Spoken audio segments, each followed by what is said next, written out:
ओम शांति। कल के सेशन में हमने जाना कि बाहर के लोगों के बिहेवियर की वजह से हमारी स्थिति थोड़ा ऊपर नीचे हो जाती है और कई बार हम उन बातों को पकड़ के रखते हैं। इवन किसी से पूछा जाए तो वो कहता भी है कि मुझे 10 साल 20 साल पहले की बात भी याद है। मान लो कोई व्यक्ति फॉरेन से आता है और साथ वाले कहें अरे वो 12 साल 15 साल बाद इंडिया में वापस आ रहा है, और जब वो व्यक्ति आता है तो हम कहते पता है इसने 10 साल पहले 15 साल पहले ये बात कही थी, इसने मेरे साथ ऐसे बिहेव किया था। उस व्यक्ति को वो बात याद भी नहीं होगी, पर हम उसकी नेगेटिविटी को, उस डस्ट को अपने अंदर कैरी करते हैं और इसीलिए हम देखें किसका नुकसान हो रहा है, किसके यहाँ प्रेशर क्रिएट हो रहा है। तो हमने बहुत सी ऐसी गलतियाँ खुद भी की होंगी, किसी के साथ गलत किया होगा, हमने भी मिसबिहेव किया होगा। इवन हम उन बातों को भी पकड़ के रखते हैं, उन बातों को छोड़ते नहीं।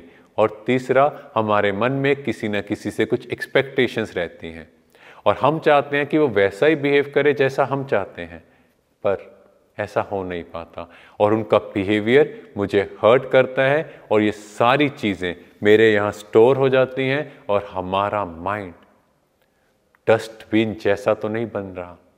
क्योंकि साइंस की रिसर्च में भी देखा गया हमारी जो थॉट्स हैं उसमें से 80% जो थॉट्स हैं वो पास्ट की हैं। पहले उसने ऐसा किया, उसके साथ ऐसा हुआ। तो हमें यहाँ एक शक्ति की ज़रूरत है, power to finish the past, या कहें पावर टू लेट गो। पुरानी चीज़ों को लेट गो करना है और कहें power to pack up means brain के अंदर एक इरेजर का काम है। सिंपल कहें तो अंदर की क्लीनिंग हमें करनी है, जिसको कहेंगे समेटने की शक्ति। और हम एक कहानी से इसे समझते हैं। एक बार एक राजा और उसकी 4 रानियां थी। वो पहली रानी को बिल्कुल पसंद नहीं करता था, दूसरी रानी को कभी कभी साथ में ले चलता था, उनके साथ उसका संबंध ठीक ठाक था। तीसरी रानी को अपने दोस्तों के आगे बड़े नाज से दिखाता था कि ये मेरी पत्नी है, पर उसके अंदर डर था कहीं ये मुझे छोड़ कर ना चली जाए। और चौथी रानी जैसे उसके प्राण थे, उसके बिना तो वो लाइफ को एक्सपेक्ट ही नहीं कर सकता था। एक बार राजा को पता लगा कि उसने 1 महीने बाद शरीर छोड़ना है, तो अपनी चौथी रानी के पास गया कि क्या तुम मेरे साथ चलोगी। उसने कहा हे राजन, जैसे ही तुम्हारा शरीर छूटा मेरा और तुम्हारा रिश्ता खत्म। ये चौथी रानी कौन है?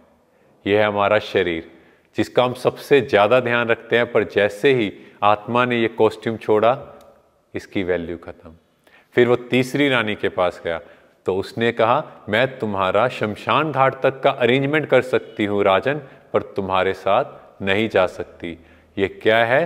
धन, जिसका हम लोगों के आगे गुरूर रखते हैं कि मेरे पास ये चीज़ें हैं, पर ये भी हमारा सिर्फ अरेंजमेंट कर सकती है।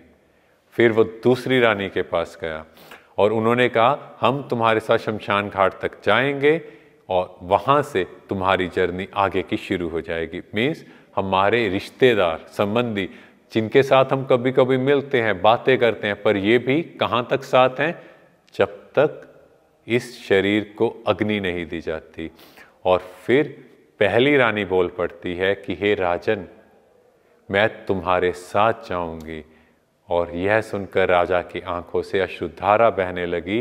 वो कहता जिसको मैंने कभी पूछा नहीं, जिसका ध्यान नहीं दिया, वो मेरे साथ जाएगी। ये क्या है? हमारे कर्म। इसीलिए कहा जाता है जब कोई शरीर छोड़ता है कि या तो आप माफ़ी मांग लो या माफ़ कर दो, ताकि नेक्स्ट जर्नी ब्यूटीफुल हो, क्योंकि यहाँ के जो संस्कार हैं वही आगे जाएंगे। इसीलिए कई बार हम किसी को मिलते हैं तो बहुत अच्छा लगता है और हम कहते हैं इनको तो हम फर्स्ट टाइम मिल रहे हैं। ये पास्ट के संस्कार हैं और किसी को देखकर गुस्सा आता है। और इसे नेक्स्ट चीज़ भी हमें समझनी है कि हम कई बार टू मच चीज़ों को अकोमुलेट करने की वजह से अपना टाइम एनर्जी बहुत वेस्ट करते हैं। बिकॉज हम सबको ये याद रखना है कि हम सब यहाँ टेम्परेरी हैं, जिसको कहें समेटने की शक्ति। जो इम्पोर्टेंट चीज़ें हैं वो रखें, बट टू मच चीज़ें बिना बात के सिर्फ लोगों को दिखाने के लिए वो हम ना रखें। और इसका प्रैक्टिकल स्वरूप माँ दुर्गा को दिखाया है। माँ दुर्गा कितना प्यार हमारी आंखों में, हमारे शब्दों में क्रिएट होता है जैसे हम उन्हें याद करते हैं, क्योंकि लव का सिंबल, बट साथ में लॉ भी।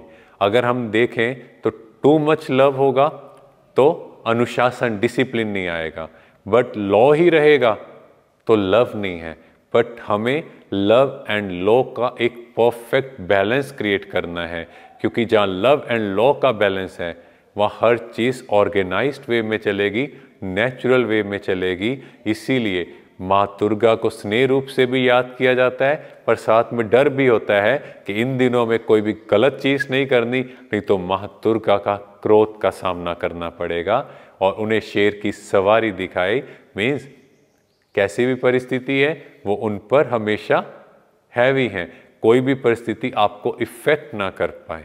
और जब हम इस लव एंड लॉ का बैलेंस रखेंगे तो हम पास्ट की चीज़ों से मूव ऑन कर सकते हैं, व्यर्थ की चीज़ें हमारी लाइफ में आएंगी ही नहीं। और इसमें हमारे ब्रह्मा कुमारीज के एडमिनिस्ट्रेटिव हेड मनमोहिनी दीदी जी, जब भी इनके पास कोई इधर उधर की बात करने आता था, कुछ भी बात होती थी, तो एक बात सबको बोलते थे कि अब घर जाना है। मीन्स हमें घर जाना है तो हमें इन व्यर्थ की चीज़ों को, कोई फालतू ऐसा कर रहा है वैसा कर रहा है, हमें उनके संस्कारों को यहाँ कैरी नहीं करना, उनसे डिटैच रहना है। और दूसरी हमारे दादी ब्रिजिंद्रा जी, जो कि बहुत ही अमीर घर से थे। इवन इनके भाई ने इनकी शादी के लिए 3 शर्तें भी रखी थी। पहली कि इनके पैर गलीचे पर पड़ेंगे, सेकंड भोजन बनाने वाले घर में होने चाहिए, मीन्स ये किचन में काम नहीं करेंगे, और थर्ड घर में गाड़ी हो इधर उधर आने जाने के लिए। मीन्स ऐसी रॉयल फैमिली से, ऐसे अमीर परिवार से थे, और इनकी शादी होने के बाद भी ये सोने हीरो के गहनों से सुसज्जित थे। पर जैसे इन्हें परमात्मा का ज्ञान मिला, आप सोचो इतना ड्रास्टिक ट्रांसफॉर्मेशन, एकदम सिंपल ड्रेस, पास्ट की सारी चीज़ें छोड़ दी, कभी पुरानी बातों का जिक्र नहीं किया कि पहले हम ऐसे थे, नहीं, एकदम से सारे गहनों का त्याग किया, एकदम से रॉयल रूप, रॉयल्टी यहाँ की। और अगर कोई इनके साथ पुरानी बातें भी करता तो उन्हें मना कर देते। इवन ड्राइवर बनकर बस भी चलाई, मीन्स फीमेल एम्पावरमेंट दिखाया कि बहनें हर काम कर सकती हैं, और पुराना जन्म कहें या पिछले जन्म की बातें, एकदम ये उनसे डिटैच हो गए। और हम भी एक एक्सपेरिमेंट कर सकते हैं, लेटर टू गॉड, जिसमें हम परमात्मा को अपने दिल की जो भी पास्ट की बातें हैं, जो हमने यहाँ पकड़ी हुई हैं, जो यहाँ कचरा है, जो हमें लगता है हमें परेशान करता है, हमें शांत नहीं रहने देता, वो सब परमात्मा को लेटर लिखें, उनको वो कमी कमजोरियाँ दे, और आप फील करेंगे आप बहुत लाइट हो गए। और नेक्स्ट 24 आवर्स हमें ये प्रैक्टिस करनी है कि हमारे अंदर जो भी पास्ट की बातें हैं, जो हमें डिस्टर्ब करती हैं, उन बातों को अंदर से निकालना है, ताकि हम यहाँ से एकदम लाइट रहें। लाइट रहेंगे तभी हम खुश रह पाएंगे। ओम शांति।